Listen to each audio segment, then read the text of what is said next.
我们现在来看一下雅思考试的英文题目。那么英文的雅思考试是各种考试当中相对比较难的。你看完了这些句子，不但比较长，而且用字比较难，比较艰深。而且呢，它的选项跟大家选的 A、B、C、D 也不太一样。它呢会让你看完文章之后，再看到下面的题目，你要选出它是否是 true， 是不是正确的。正确的条件就是 if the statement 就是等一下题目的陈述呢 agrees 是相符合的 with the information 跟上面这些资讯是相符合的，你就选 true。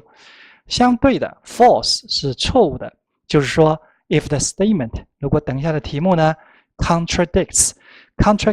就是和什么什么相矛盾或者是违反的意思， the information 跟上面的这些资讯相矛盾或相违反的话，就选 false。 再来还有 not given， not given 的意思就是说 if there's no information on this， 那么它的题目出来了，可是我们看到的文章当中跟它完全没有关系，没有提供任何的资讯，这个时候就 not given。 所以呢，不但要看懂英文句子，还要做一些思考判断，所以答案选出正确的答案并不太容易。那么我们就举一个例子来看一下，比如说其中一个议题啊 ，16th century European dolls， 这个叫做洋娃娃，叫做 dolls。这个字呢，我们顺便注意它的发音 doll doll， 所以念成 doll doll。这个字听起来好像跟狗那个 dog 的声音有一点像，但是完全没有关系。我们听一下狗的声音 dog， 所以狗叫做 dog dog。 那刚才的洋娃娃是 L 字尾，当我们遇到 L 字尾，我们就把舌头向上顶，所以你就会听到这样的声音 doll， 所以 doll 你把舌头向上顶，刚才念狗的时候舌头是向下的 dog， 可是洋娃娃你就把舌头向上 doll doll doll， 好，所以回头看16世纪的欧洲的洋娃娃 were normally made， were made 叫被动语态，被制作。这个中间有一个副词叫做一般的，通常的，是用什么做的呢？ of wax and porcelain， 用蜡像的蜡，或者是瓷叫 porcelain， 这两样东西做的。那么这是提供你的 statement。 等一下我们去找 information， 看看有没有这样子的资讯，看看16世纪的洋娃娃是不是用蜡或者是瓷做的。如果的确对的话就选 true， 如果相反的那就是 false， 如果没有提供资讯就 not given。 现在我们来看刚才的内容。现在我们看到这第一个句子，就是第一个句点的出现，你就发觉横跨了这么长的一个句子，怎么样子能够完完整整的看清楚？其实里面很多地方通通都是额外的所谓形容的功能。我们在英文介绍大家1、2、3加4，这里面很多都是4的功能，就是补充形容的作用。所以现在大家看到2个颜色，真正主要的角色是蓝颜色的这些字，而红颜色的只是用来补充的。我们先简单的看一下 people 就是人们， may 是助动词，叫做也许，会 go 在这里并不是去的意思，而是在这里叫超越过，越过，多余的意思。 beyond enlarging their collection， 他们也许会超越过，只是去扩大他们的收集品而已。这篇文章谈的是他们收集东西，比如说收集刚才题目当中的去收集洋娃娃。他们呢，这些人呢，也许会目的呢是超越，只是要增加他的收集品，而且呢 and 他们会 develop 发展出 an interest 发展出一种兴趣。这是它的主要的架构，就是人们呢不只是收集更多的这个洋娃娃，他们还会发展出一个新的一种兴趣，做一个更深入的研究。现在我们加上6个符号来分析。刚才我们解释的地方就是1、2、然后看到这边一个 and， 这边再有一个 or， 所以一个主词两个动词中间用连接词连接，这是主体架构。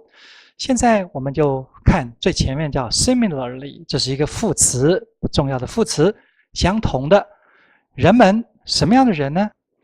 后面带形容词子句来形容这些人 who collect dolls， 他们收集洋娃娃的这一些人呐，他们呢助动词也许 go beyond， 会超越。这个 beyond 是一个介系词，所以后面要接名词或动名词，所以应该是这样子，看到这些蓝颜色的字 beyond enlarging their collection，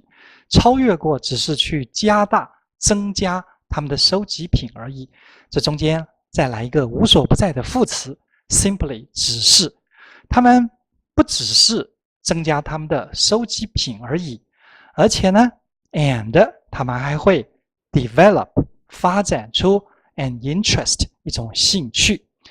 一种什么样的兴趣呢？ in the way， 在这个方面，在这一方面他们发展出兴趣了。什么样的方面呢？ that the dolls are made，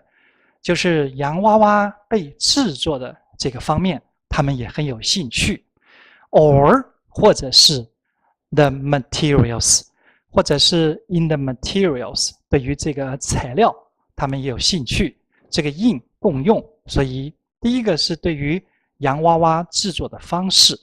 第二个是对于这个材料。什么材料呢？ that are used， 这些材料是被使用的材料，这里又有一个形容词子句来形容这些材料，所以他们对于洋娃娃制作的方式跟洋娃娃所使用的这个材料原料他们感到兴趣。看完了刚才的第一句之后，我们知道这些人啊，他们不只是去增加他们的收集品，他们甚至还对于洋娃娃所制造的方式跟洋娃娃所采用的这个材料他们感到兴趣。然后我们再看到这第二句，各位发现第二句又是长长的一句，除了我们的主要的1、2、3之外，最重要就是拉上这些4，这些4里面大部分就是形容词，因为形容词来形容前面的东西，就把句子拉得非常的长。我们再一次的用6个符号来分析。 This 是一个代名词，指的就是刚才的洋娃娃的制作方法，或者是洋娃娃的制作的材料。那这些东西呢 have changed， 就改变了，从以前到现在一直都在改变。 Over the centuries， 在这好几个世纪以来一直在改变。各位看到下面 from 是从什么什么开始，然后经过什么什么什么 to 到什么什么最后的地方，所以介系词是英文的片语的开始，也是我们画龙点睛的斜线，画斜线的地方。那么我们这些制作洋娃娃的材料是从 from the wood， 是从木头开始的。 that 带出来形容词子句，形容这些木头呢 was 是什么呢？ standard 是一种标准，就是当时都用木头做的。 In 16th century Europe， 在16世纪的欧洲都是木头作为洋娃娃的材料，大部分都是这样子，这是一种标准。这是最早的时候 through， 然后经过中间这个历程 the wax and porcelain， 利用蜡或者是瓷这样2种材料 of later centuries， 在之后的世纪17世纪18世纪等等的 to the plastics， 就是现在大家看到的塑胶。什么时候用塑胶呢？ of today's dolls， 今天的洋娃娃的塑胶。所以英文的形容词可以把一个句子拉得非常非常的长，所以我们对形容词一定要非常的清楚。现在这2个句子我们都看到了，所以我们抓到一个点，就是说在16世纪的时候洋娃娃是木头做的，之后17、18、19我们用的是蜡或者是瓷，那么到了现代普遍大家看到的洋娃娃都是塑胶做的。所以回头看它的题目，他说16世纪欧洲的洋娃娃大部分普遍呢都是用蜡或者是瓷器做的。这跟我们刚才讲的是相反的，因为刚才说16世纪普遍都是用木头做的，所以这个答案我们选的是 false， 因为这里面的题目的陈述跟我们的资讯并不正确。好的，这是我们欣赏了一题雅思的考试的题目。好了，这样子用6个符号英文法把英文的句子分成一小节一小节，非常仔细正确的翻译。那么对于想要参加考试的朋友，这是一个非常重要的工具，因为你可以借着这个工具看英文看得更加的快速，更加的准确，当然的分数应该就会更高分了。我们很快的再把它看一遍。Similarly， 相同的 people 人们 who collect dolls 这些收集洋娃娃的人呢 may go beyond simply enlarging their collection， 也许会超越过只是想多收集一些东西而已，而且呢他们进一步的会发展出an interest 一种兴趣，一种什么样的兴趣呢？在这个方式，在这个方面 that the dolls are made， 就是洋娃娃怎么样制作的方式，他们也有兴趣，或者是对于这些材料，什么材料呢 that are used， 他们洋娃娃所被使用的材料到底用哪一种呢？他们也会有兴趣。这些洋娃娃制作的方式跟材料呢，一直都在改变 over the centuries， 在这几个世纪来都在改变。从早期的 from the wood 是木头做的， that was standard in 16th century Europe， 在当年16世纪的欧洲普遍都是用 wood 是木头。 through 穿越过中间的时代，用 the wax and porcelain 用蜡跟瓷器 of later centuries 在之后的世纪。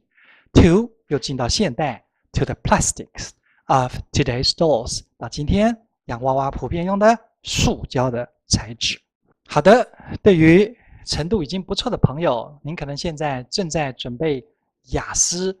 多益或者是4级、6级的考试等等这些高阶的考试。那么如果想要英文做突破，并不是去努力的再多做题目，因为懂的还是懂了，不懂就是不懂，不如花一点时间，利用6个符号英文法来协助大家彻彻底底的真的把英文的结构弄懂，在这密密麻麻的句子当中，它是怎么结合方式的，它的1、2、3之外，再加上刚才我们示范的，你会发现红颜色的东西才是英文更复杂、更把句子拉长的这些东西，你要能够完完全全的理解。当然基本功更是了解英文本身的主词、动词以及第3的变化。那你了解了这些东西，我相信你就会对英文更能够完全理解，增加你的信心以及你英文答对的能力。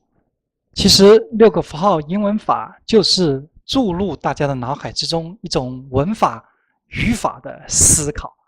把你先变成一个美国人或者英国人的思考，你再去看这些句子，其实就会容易多了。然后用这些句子去运用听说读写，或者是进一步参加考试。那么尤其是我们学英文绝对不能只是为了考试，如果只是为了考试，就是懵懵懂懂的去死背死记，的确分数也许会考得好，或者因为你参加了一些补习，那么有专门的一些老师可以告诉你一些答题的技巧，因此让你的分数考得还相当令人满意，可是你的实际运用的能力是不具备的。所以即使将来你找到工作，你的英文还是不敢去运用的，这对你来讲是非常吃亏。因此呢，我们的6个符号英文法在整个学习过程当中一直强调，你先学会，学会了再来运用这些你学会的句子来听说读写或者参加考试。我们推荐大家，如果需要这个程度的英文实力，请你参考中高级或者是高级的函授自学课程。不但学习单词语法，更重要的是我们的配套的就是听说读写的4个能力。希望6个符号英文法可以帮助更多全世界的华人来提高大家的英文能力，利用英文找到更好的工作，或者考出更好的成绩。